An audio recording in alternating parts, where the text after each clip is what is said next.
Okay, so welcome Perfect. to this next episode of the You Have 2 Minutes podcast. And today we've got an ex-Brummies legend with us, which is Ulrich Ostergaard. Ulrich, welcome to the show. Thank you very much. Pleased to be on board. It's always cool to still be recognised in the speedway world. So I'm pleased to be on board, and thanks for having me. You're very welcome. And obviously, before we get started on looking back at some of the past, in the very near future, you've got your big farewell meeting coming up, which you must be really excited about.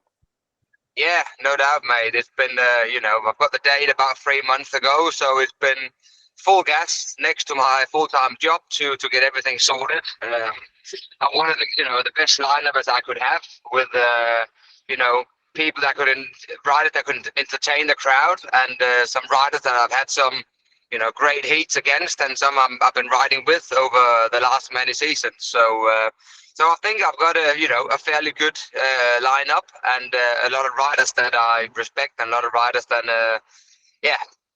we've had a lot of fun with over the years. So yeah, I'm definitely looking forward for Sunday now, and hope the weather plays its part, and I just want to have a good fun day, and hopefully see a lot of fans there, so I can have a chance to say a proper goodbye to everyone. That'd be a nice thing. Yeah, and as you said, happening at Peterborough Speedway, somewhere where you've experienced some great had lots of seasons racing there during your racing career in the UK, and particularly Yeah. that final one in 21, where you classed it as all the old boys, but you're not all that old, and you came away with a win that year. Yeah, Lots that's of right. experience.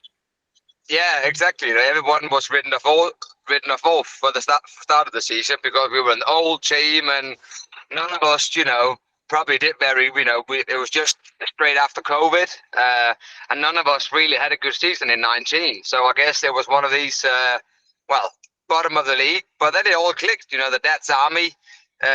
Everyone was really happy to help each other. I think we were all very encouraged by didn't want to lose out to each other just because we were all 40 plus and we all had kids and all that. We still wanted to put on a show. And I think, everyone could see that on track. We always had one good reserve, and everyone did their part that year. And something that I will never forget, obviously, my big crash, well, kind of midway through the season, spoiled the end of my season there, which was, not very happy because I was flying in 21. So, obviously that put a bit of a downer on it, but except from that, it was a great 3 month I had with Glasgow and Peterborough and the Dad's Army and winning the league in 21. So there's so many things to look back on, and that's definitely one of the really good ones. And you mentioned that you were on your way to work and stuff. I know you got a hospital appointment today for your eye, but Yeah. what kind of work are you doing right now? Well, the last 7 years, I've been working for one of my sponsors as a plumber in the wintertime. And Yeah. in between Speedway, whenever I had a few days off or a few weeks off with Speedway, I will went back to work and still did some hours. So yeah, he's been good to me to let me have all the time off I needed for Speedway, and and then help them in the winter. And now I'm just there full time. Yeah, who knows for how long? Whether I'm going to be a team manager one day, or whether I'm going to be other things in the speedway sport, or no one knows at the minute. All my time has been going just to spend on the family, plan my farewell meeting, of course, and I've still been doing some live commentary in Denmark and been helping a few riders out. So I'm still involved, and I love speedway. So I'm sure I will still spend a lot of time in speedway, even though I'm not a rider anymore. Yeah, and that's good that you're still involved in the sport. But unfortunately, it's not made you a millionaire like some of the big riders these days.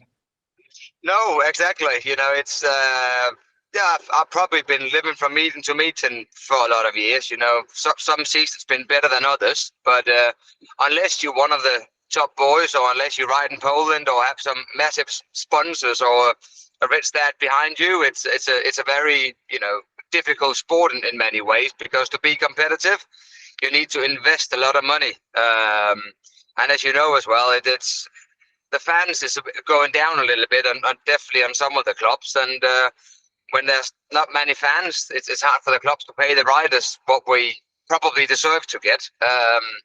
So I was never a millionaire, that's for sure.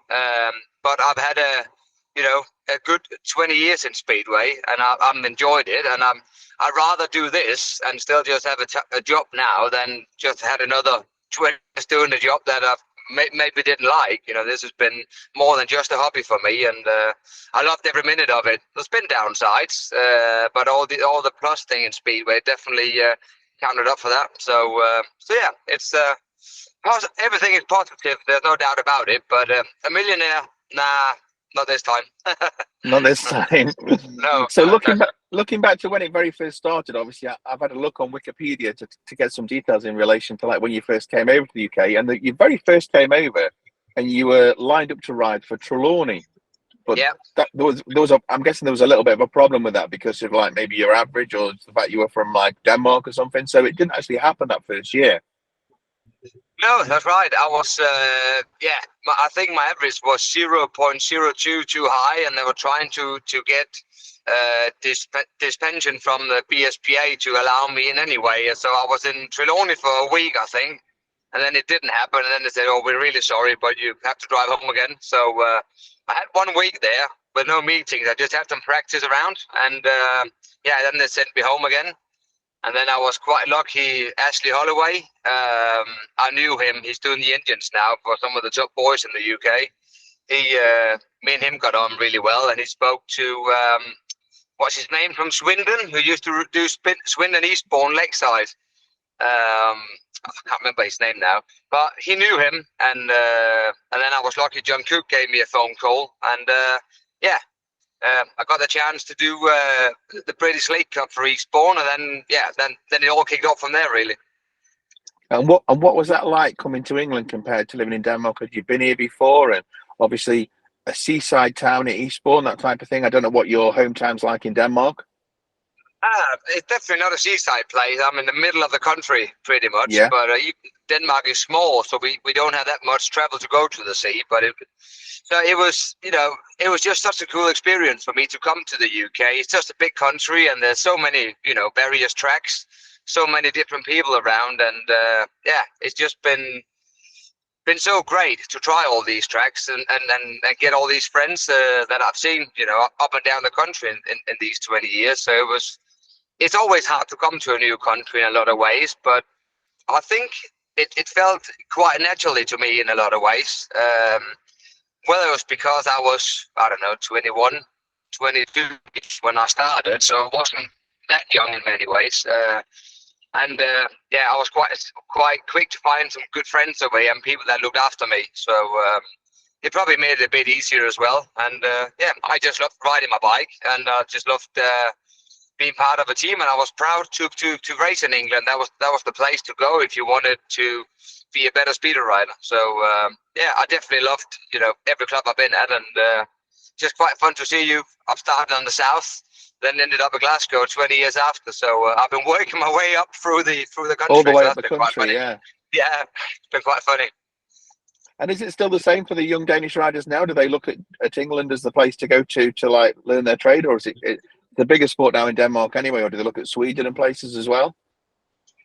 Yeah, to be fair, a lot of riders don't want to go to the UK in Denmark. All the ones I'm on about, because they want, big signs on. They want big points money. They want their flights paid for. They want the van. They want a lot of things, and obviously, the clubs can't pay for that. So unless you are a really superstar in Denmark, and they make a gamble on you, you might, they might want to do it. But there's a lot of people that just want to go straight to Poland because they know that's where the money are. So I think it's a shame, because I've learned a lot for being in the UK, and like I said, I loved every minute of it. No matter what club I've been riding for, I've always had good positive things everywhere. So I think it's a shame that not more Danish riders want to do the UK, but I think half of it is because you need a different setup. You need 2 more bikes to do the UK. You need double of everything. And if you do Denmark, Sweden, Poland, you can actually get away with just having 2 or 3 bikes and 1 van and one of everything instead. So it's a costly affair to ride in the UK. And I think that stops a lot of people saying, all right, I need to invest 10, 15, 20 grand to actually even start my career. And so it can be a bit of a gamble to do. So it's definitely any easier to do when it's a gamble. And when you look around the world at the different sort of how the presentation is done at the Speedway and stuff, the UK is somewhere where the sport seems to be really sort of slowing down and getting, like you say, less and less fans. Yeah. Can you see any difference between how it's done in Poland or Denmark or Sweden, that kind of places? Is there anything noticeable that you think this is why it's failing, or is it just because that it's a different world now and people have got other things to do? I think a lot of people is doing a lot more things now than that. Everyone have a lot more opportunities now than probably what they used to have. I think it's hard to attract the younger people to go into Speedway to watch it for various reasons. I think in Poland it's just a national sport. There's a lot of sponsor involved. They've got a lot of media everywhere, so people are aware of Speedway. Where in the UK, it feels like, maybe because I'm getting older, but it feels like there's a lot of negativity around in British Speedway because, yeah, you can guest up and down, and people ride in Poland on a Sunday and they're injured on a Monday to ride in the UK. And, there's just so many different things. And so, I don't know, it's hard to say, but, I think it's sad. There's a lot of clubs that's closing down in the UK as well. Peterborough's going, and obviously Reading was going. Eastbourne, there's so many clubs I've ridden for the last 20 years that's gone down. And it's, for me, it's sad to see because I've loved to be on all of these kind of tracks anyway. Yeah, I don't know if you. Okay, so Ulrich, one of the reasons we've actually invited you onto the podcast today is to talk about some of the memories that you have from the times that you spent at Birmingham, and you had many seasons there. Your final season, when you came to us as the number one, didn't work out too great, and obviously you were released and went to another team. But you had some good times with Birmingham over the years. Yeah, no doubt, mate. When Graham Drury rang me in 2007, I think it was. I knew Jason Lyons would be there as well, and I won the first ever heat at Perry Bar when it actually came back because I was number one, and I remember I won the first heat in 2007. So I've had that year was actually quite good for me. Me and Jason did pretty well as 1 and 5, and I remember there was a Sky Sport meeting when it was raining all day and all night, and I think I got a 15-point maximum that night at Birmingham as well. So there's so many good things about that, and it is definitely a track I've always loved to ridden. It's pretty similar to the Danish tracks, and I don't know, it's a big city, isn't it? And me and Jason Lyons enjoyed some good times there with Emilio Sanchez, and there was some legends there as well, that's for sure. So it's nice to think back of, and obviously Graham Drury and I fell out a little bit. He kind of sacked me after I scored 17 out of 18 at Milton Hall, and then I went to which was quite a good score, really. It is quite weird, isn't it? Because I was doing well, and Graham wanted it his way, and I don't know. I think I've always put UK as my first priority. Yeah. But then there was a European round I wanted to do in Denmark on the Sunday.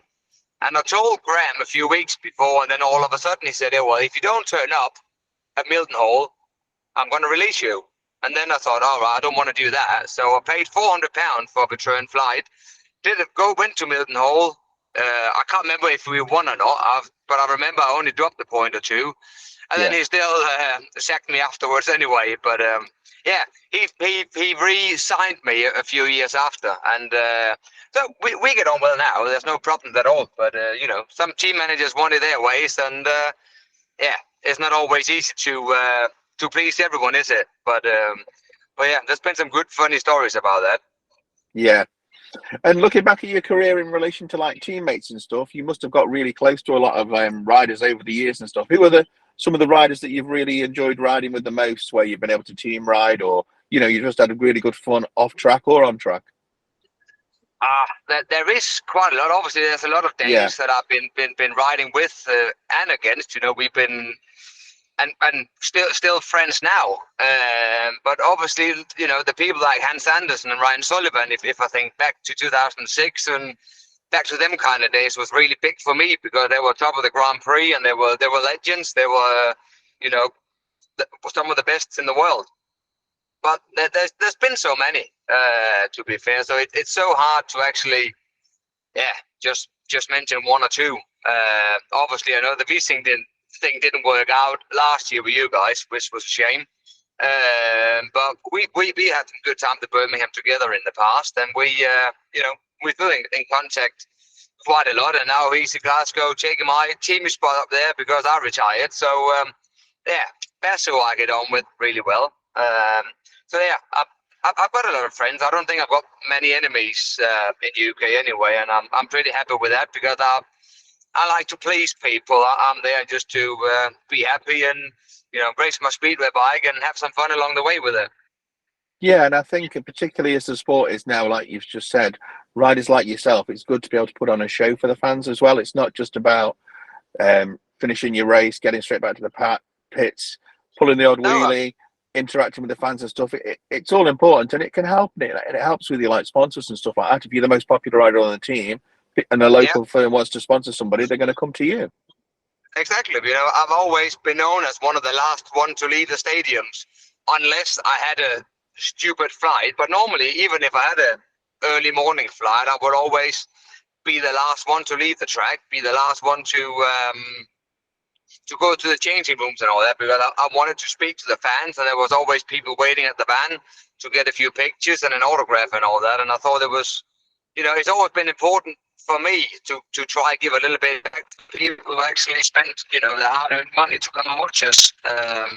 So for me, I love the racing part of it, but I really like the other bit as well about when people, come and interview at the track, or whether it's a fan that wants an autograph. It's always been very close to my heart as well to give a little bit back to them. So yeah, I love that side of Speedway too, and that's probably one of the things I'm missing now with not being part of a team and not being part of anything. So you're not, interact with the fans or interact with various teammates as well. So that's probably one of the sad things about it. But yeah, it's been good, and I've always, put a big effort into try to please everyone.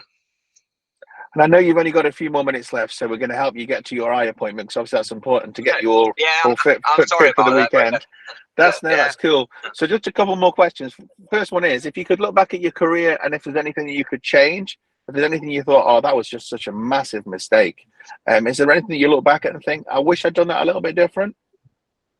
I wish I was a lot better to talk to sponsors when I was a bit younger. I was probably a bit shy. I wasn't very happy to go and ask people for sponsorship, but I think that could have probably carried me a bit further than where I ended up in, because I think the last 4 seasons I was a lot better, and I could definitely feel the difference when you had a bit more help. That it made it easier to score the points. You could relax a bit more on the bike, instead of always had to be on the backside of getting an income in to pay for all your bills to maintain your bikes and all that. Cool. So I think that's probably the only thing is that I wish I was better with sponsors back in the days. But except from that, I've got absolutely no regrets to going to the Isle of Wight, Birmingham, Reading. So I think I've made a lot of good choices, and again, I've enjoyed everywhere I've been.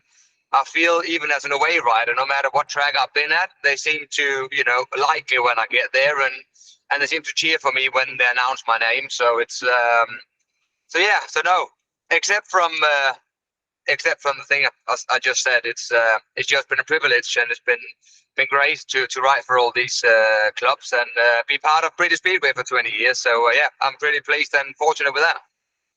That's cool.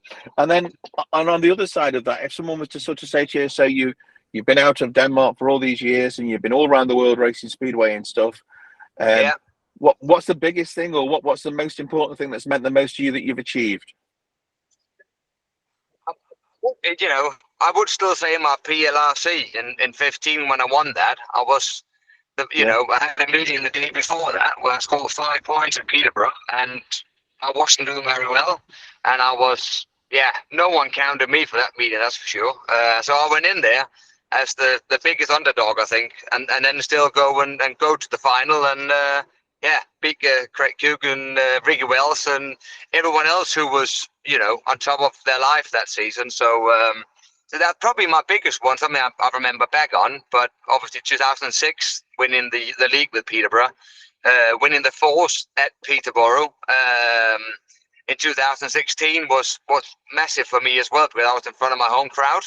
So there's been, three or four really big ones, and yeah, that's definitely something I'm going to look back on. But as I said to you before, there's a lot of heats, even from Birmingham, even from Reading, that I will never forget, because it's been, your maximums, you will always remember them, won't you? And your good races with other people, you still remember. So there's been a lot of that, and I'm pretty happy with all that. Cool. Well, we started talking about your farewell meeting. We'll just finish off on that, mate. Obviously, that's coming up this coming weekend. You're looking forward to seeing as many fans as possible coming along to Peterborough to support it with you. Any special things happening? Any secrets happening? Any wacky things that you're doing that are a little bit different? Me and Grundle, if the weather is all right, we will do a couple of. We do a few things just in underwear on the track, just to show off a little bit. And but no, I try to pull some good people there. Nigel Flatman. I think Crumpy will be there. Cobra, Steve Loxton will turn up on the day as well. So I will do some demo rides. We've got some young kids coming. We've got some uprights coming. So yeah, I'll just try to put in a fun, good day for everyone. And yeah, it would be nice for me to see a few Birmingham fans there. Like I said, I've had some good stints. I know it didn't end the way I wanted in 19. Obviously, I wasn't up to scratch when I signed for you guys in some ways, and I can only apologise for that. But I still think I've had some good stints over the years, and yeah. So to see some Birmingham fans, and to see just a lot of fans who want to say goodbye, and see some former Birmingham riders at my meeting as well. I hope we'll encourage some people to be there, so I can say bye, and yeah, just have a really good day, which I'm looking forward to. Great stuff, Ulrich. Well, thank you very much for your time today, mate. Hope you have a great meeting at the weekend, and maybe in a few years' time we'll catch up with you again and see how life's going for you in the future. I might have done a comeback by then. You never know, mate. I might do a You never know. A lot of riders do. They miss it so much. Yeah, exactly. So I'm not saying anything, but no, I'm planning my farewell for a reason. So yeah, you're more than welcome to ring me, mate, and I will be happy to answer your call and do it again, no doubt. Cheers, mate. Have a great day. Thank you very much. Thanks for having me. Cheers, Ulrich. Thank you. Bye-bye.